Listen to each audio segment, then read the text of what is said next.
Hello friends, आज का हमारा सबसे पहला सेंटेंस है तुम अपनी नाक क्यों ढक रहे हो। देखिए इंट्रोगेटिव सेंटेंस है क्योंकि क्यों वर्ड आया है। तो इंग्लिश में हमारे पास क्या वर्ड है इसके लिए? वाई। तो हमारा क्वेश्चन शुरू होगा, why are you covering your nose. देखिए वाई मतलब क्यों, आर यू कवरिंग ढक रहे हो, कवर करना मतलब ढकना, कवरिंग यानी ढक रहे हो, योर नोज यानी तुम्हारी नाक। So why are you covering your nose. अब रीजन क्या है कवर करने का? किसी चीज की बहुत गंदी बदबू आ रही है या बुरी बदबू आ रही है। तो इंग्लिश में हम क्या कहेंगे? Something is smelling real bad. देखिए ये जो सेंटेंस है ना, मैं आपको इसके 4-5 तरीके बताऊंगी, बट उसमें टेंस में नहीं जाना है, ज्यादा डिटेल में नहीं जाना है, बस समझना है कैसे बोलना है, इमोशन को कैसे कन्वे करना है। सो समथिंग यानी कोई चीज या कुछ, इज स्मेलिंग यानी स्मेल कर रही है, रियल बैड यानी सच में बहुत बुरी। रियल बैड मतलब बहुत ही बुरी, बैड मतलब होता है बुरा, रियल लगा दिया मतलब उसमें एम्फेसिस ऐड कर दिया यानी जोर लगा दिया कि बहुत बुरा। So something is smelling real bad. Smell word का मतलब, देखिए स्मेल मतलब जो है ना वो महक है, अच्छी या बुरी उसके साथ बताना पड़ता है। जैसे हमने यहाँ बैड से बताया है, स्मेलिंग बैड मतलब बुरी बदबू है। आप और क्या कह सकते हैं? Something smells awful. ऑफुल का मतलब है बहुत ही गंदा। सो समथिंग स्मेल्स ऑफुल यानी किसी चीज की बदबू आ रही है या कुछ चीज बहुत ही घिनौनी बदबू दे रही है। Next, there is a nasty smell. Nasty word का मतलब भी बहुत ही बुरा, बहुत गंदा होता है। So there is nasty smell यानी बहुत ही गंदी बदबू है। There is a strong unpleasant smell. देखिए स्ट्रॉन्ग मतलब तेज, अनप्लेजेंट, अनप्लेजेंट का मतलब है प्लेजेंट का ऑपोजिट। प्लेजेंट यानी होता है सुहाना, बहुत अच्छा, अनप्लेजेंट उसका ऑपोजिट हो गया, मतलब तेज और बहुत ही अच्छा नहीं लगने वाली स्मेल है। सो इतने सारे तरीके हो गए, something is smelling real bad, something smells awful, something is giving a nasty smell, or there is a nasty smell, there is a strong or unpleasant smell. So इन सब तरीकों से आप इनको एक्सप्रेस कर सकते हैं। नेक्स्ट, ये बदबू आ कहाँ से रही है? अब इसका सोर्स क्या है वो जानना है, तो आप यही क्वेश्चन पूछेंगे। तो इंग्लिश में क्या कहेंगे? Where is this foul smell coming from. देखिए कहां से आ रही है, अगेन क्वेश्चन है, कहां के लिए वेयर क्वेश्चन वर्ड यूज होता है। तो where is this foul smell. Foul smell का अगेन मतलब वही है गंदी बदबू, फाउल मतलब होता है गंदा। सो गंदी बदबू कहां से आ रही है, इसीलिए हमने कहा where is this foul smell coming, आ रही है फ्रॉम यानी से। वेयर फ्रॉम का मतलब होता है कहां से। याद रखिएगा जब भी प्रिपोजिशन के साथ क्वेश्चन वर्ड लगाना हो, जैसे हमने यहाँ किया कहाँ से, तो हम कहते हैं वेयर फ्रॉम। तो इनको अलग अलग करके लिखा जाता है, प्रिपोजिशन शुरू में नहीं आती, उसको एंड में ही रखा जाता है। जैसे एक और सेंटेंस देखिए, where is this stinky smell coming from. देखिए कितने सारे वर्ड्स हैं, स्टिंकी, फाउल, नेस्टी, ये सब गंदी बदबू को बताने के लिए, एक्सप्रेस करने के लिए तरीके हैं। तो अगेन देखिए, where is this stinky smell मतलब ये स्टिंकी स्मेल आ रही है कहाँ, कमिंग यानी आ रही है, फ्रॉम यानी से। So where is this foul smell coming from और where is this stinky smell coming from. तो यहाँ पर हमने क्या सीखा, अगर वेयर फ्रॉम बताना है मतलब कहाँ से, तो वेयर को आप पहले लगाएंगे, फ्रॉम को सबसे एंड में, और उसी तरीके से बोलेंगे। नेक्स्ट, ऐसा लगता है जैसे कुछ सड़ रहा है। इंग्लिश में हम क्या कहेंगे? It feels like something is rotting. It feels like मतलब ऐसा लगता है, ऐसा फील होता है, ऐसा महसूस होता है। इट अपीयर्स, इस तरीके के सेंटेंस का मतलब ऐसा होता है कि ऐसा लग रहा है, ऐसा लगता है। समथिंग इज रॉटिंग, समथिंग का मतलब कोई चीज या कुछ, इज रॉटिंग यानी रॉट कर रहा है। R O T, rot word का क्या मतलब होता है? सड़ना, खराब हो जाना, रॉट। और इसका सेकंड फॉर्म होता है रॉटेड एंड थर्ड फॉर्म भी रॉटेड होता है। आईएनजी फॉर्म में बोले तो रॉटिंग होता है। So it feels like something is rotting. शायद आसपास कोई जानवर मर गया हो, कई बार होता है आपके आसपास कहीं खाली जगह हो, उसमें कोई जानवर अगर मर जाता है तो बहुत बुरी सी बदबू आती है। तो इंग्लिश में हम क्या कह सकते हैं? Perhaps some animal has died nearby. Perhaps का क्या मतलब है? शायद। मे बी सम एनिमल यानी कोई जानवर, हैज डाइड यानी मर गया है। प्रेजेंट परफेक्ट टेंस आ गया ना, हैज और वर्ब की थर्ड फॉर्म, हैज डाइड यानी मर गया है, नियर बाय यानी आसपास, बिल्कुल पास ही में। So perhaps some animal has died nearby. हो सकता है कि उसकी बॉडी आसपास ही कहीं पड़ी हो। देखिए ये अगेन पॉसिबिलिटी वाला सेंटेंस है, हो सकता है। उसकी बॉडी यानी एनिमल की बॉडी, तो हम क्या कहेंगे? The animals dead body may be lying somewhere near by. The animals मतलब एनिमल के साथ अपोस्ट्रोफी और फिर एस मतलब एनिमल की या एनिमल का, डेड बॉडी यानी मृत शरीर, मरा हुआ body, may be lying, lying क्या है, LIE वर्ड होता है ना, उसके अलग अलग मीनिंग्स होते हैं, एक तो झूठ बोलना, एक लेटा हुआ होना, लाई डाउन पोजीशन में होना, तो लाइंग उसी से बना है, मतलब पड़ी हुई है, मे बी लाइंग यानी शायद पड़ी हुई है, हो सकता है पड़ी हुई है, समवेयर यानी कहीं, नियर बाय यानी पास ही में, the animals dead body may be lying somewhere near by. Next, यदि बिस्तर के नीचे मरा हुआ चूहा हो तो क्या होगा, अगेन पॉसिबिलिटी वाला सेंटेंस है, कोई श्योरिटी नहीं है, तो इंग्लिश में हम क्या कहेंगे, what if there is a dead mouse under the bed, what if का क्या मतलब होता है, क्या हो अगर, सपोज, इमेजिन, इफ, ये सारे वर्ड्स जो हैं ये कन्वे करते हैं व्हाट इफ के मीनिंग को, मतलब क्या हो अगर ऐसा हो, इस तरीके से कहते हैं ना, क्या हो अगर वहां चले जाएं, ये सब व्हाट इफ वाले सेंटेंसेस हैं। So what if there is यानी क्या होगा अगर वहां है, अ डेड माउस यानी एक मरा हुआ चूहा, अंडर द बेड यानी बेड के नीचे, अंडर क्या है प्रीपोजिशन, उसका मतलब होता है नीचे, तो अंडर द बेड यानी बेड के नीचे, so what if there is a dead mouse under the bed. अब अगर हम कहते हैं मुझसे सहन नहीं हो रहा, मतलब ये बदबू सहन नहीं हो रही या कोई भी चीज सहन नहीं हो रही, तो इंग्लिश में क्या कहेंगे, we can say I can't stand it. देखिए मैंने कांट बोला है, कैनॉट का शॉर्ट फॉर्म, बोलने में इजी रहता है, इसीलिए आई कैनॉट स्टैंड इट भी बोल सकते हैं, मतलब क्या है, मुझसे सहन नहीं हो रहा, मैं नहीं कर पा रहा, सो आई कांट स्टैंड इट। अगर आपको कहना है मुझसे और सहन नहीं हो रहा, तो आप क्या कह देंगे, I can't stand it any more word लगा देंगे, मतलब और ज्यादा सहन नहीं हो रहा। आप एक और तरीका यूज कर सकते हैं, आई कांट बेयर इट। देखिए BEAR, अगर भालू वाला वर्ड इसको मानेंगे तो बियर बोलना है आपको, पर अगर सहन करने वाला मानना है तो बेर बोलेंगे, आई कांट बेर इट यानी मुझसे सहन नहीं हो पा रहा, टॉलरेट भी कह सकते हैं।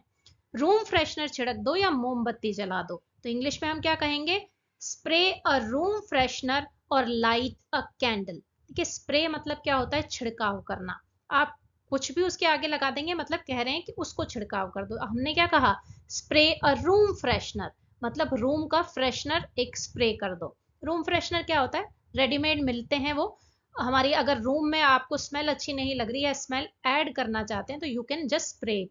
और का क्या मतलब है, या फिर light a candle, light a candle का मतलब कैंडल जला दो, मोमबत्ती को जला दो, सो स्प्रे अ रूम फ्रेशनर और लाइट अ कैंडल। नेक्स्ट, अगर हमारे पास एक अगरबत्ती हो तो वो जला लो, इंग्लिश में हम क्या कहेंगे, light an incense stick if we have one.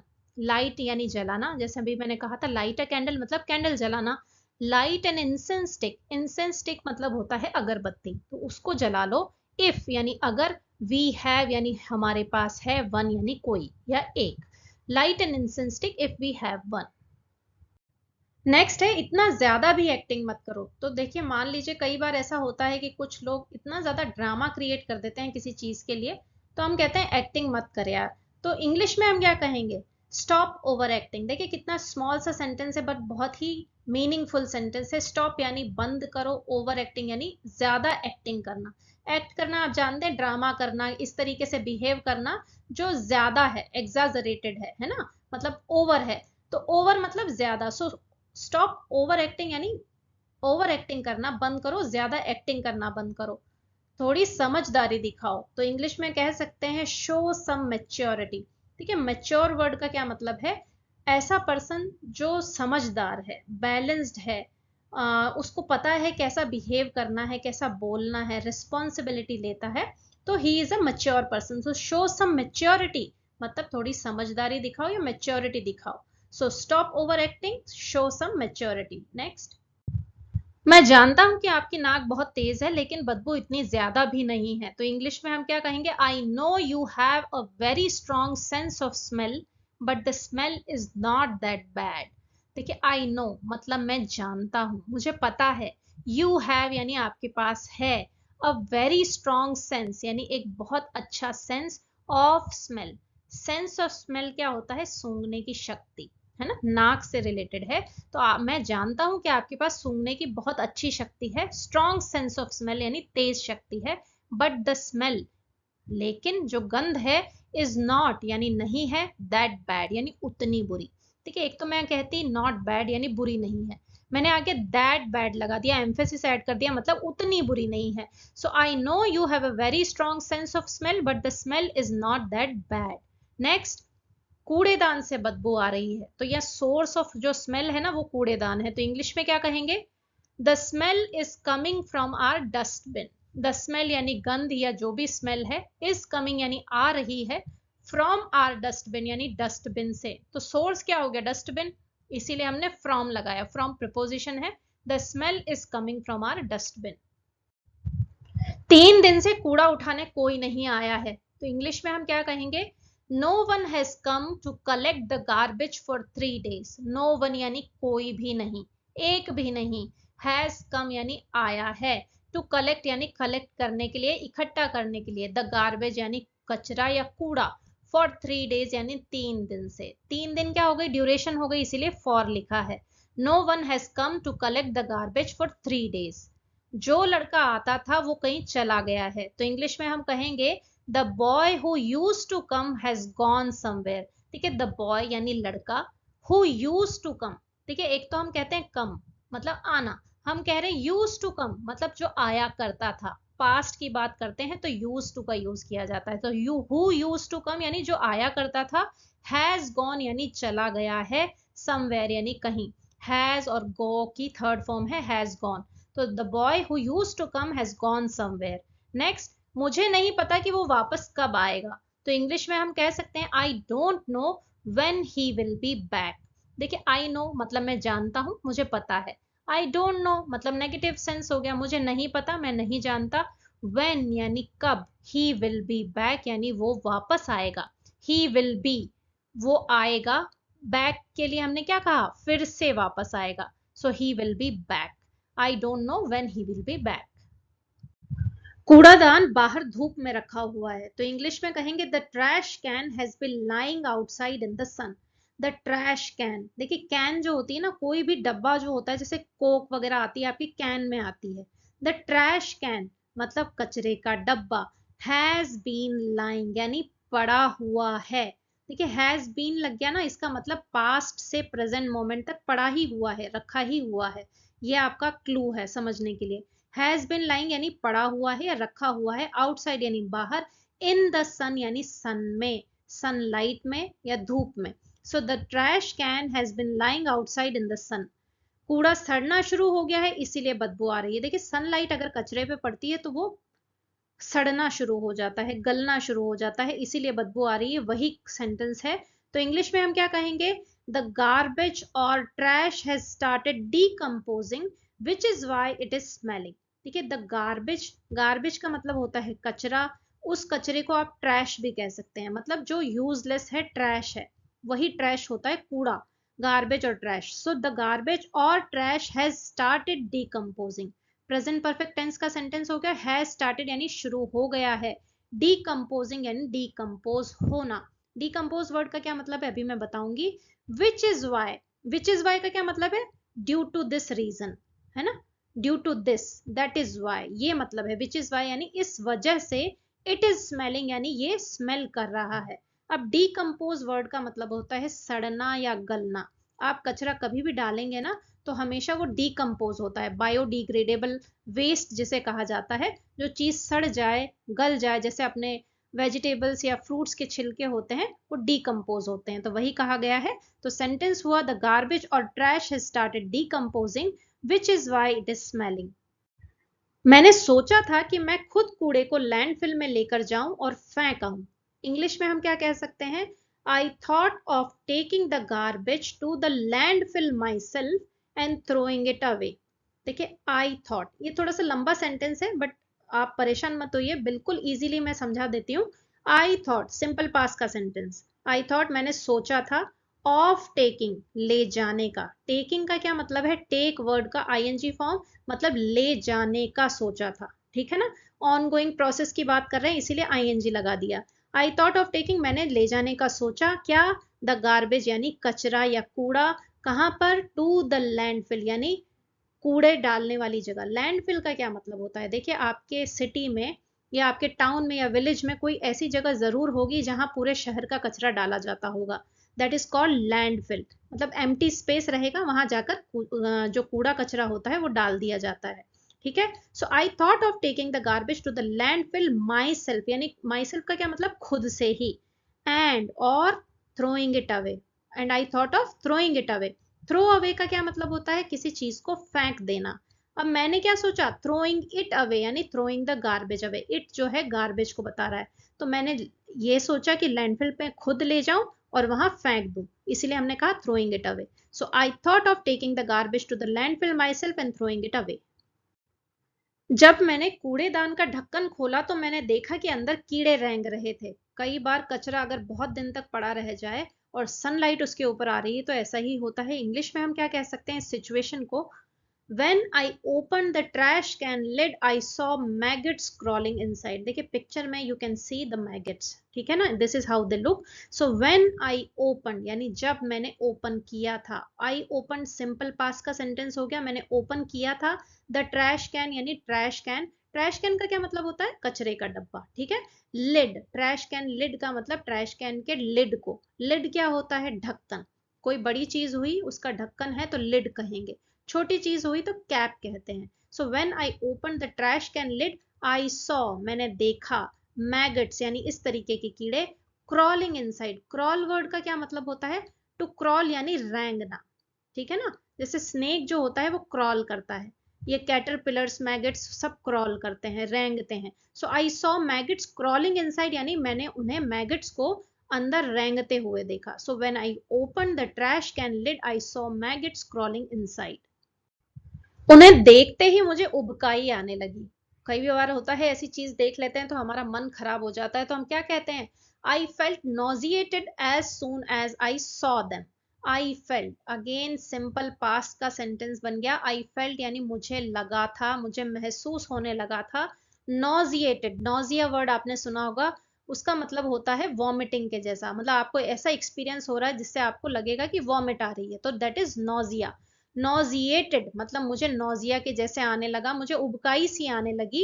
As soon as, जैसे ही, एज सून एज का मतलब है जैसे ही कुछ चीज हुई वैसे ही, तो जैसे ही आई सॉ यानी मैंने देखा था, देम यानी उनको, so I felt nauseated as soon as I saw them.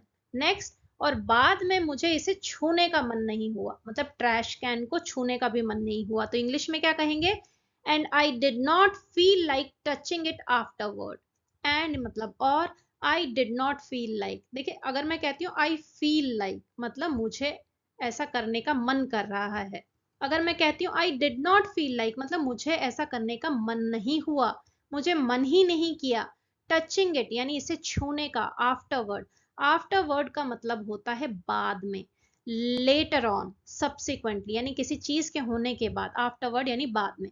And I did not feel like touching, वो सीन मेरे दिमाग से उतर ही नहीं रहा। इंग्लिश में हम क्या कहेंगे, that scene is not leaving my mind. That scene यानी वो दृश्य, सीन का क्या मतलब होता है, कोई दृश्य जिसे हिंदी में कहा जाता है वो, दैट सीन यानी वो दृश्य, इज नॉट लीविंग यानी नहीं छोड़ रहा है, माई माइंड यानी मेरा दिमाग। So that scene is not leaving my mind, leave word का मतलब होता है छोड़ना, लीविंग यानी छोड़ नहीं रहा है ना, नॉट लीविंग उसका नेगेटिव सेंस है। नेक्स्ट, मैं कुछ खा भी नहीं सका, मतलब वो सब चीजें देखने के बाद मैं खा भी नहीं पाया, तो क्या कह सकते हैं, आई couldn't even eat anything. I couldn't यानी शॉर्ट फॉर्म है कुड नॉट का, मैं नहीं कर पाया क्या, इवन ईट यानी मैं खा भी नहीं पाया। इवन क्या बताता है यहाँ पे, एम्फेसिस, मतलब प्रेशर डालता है सेंटेंस पे।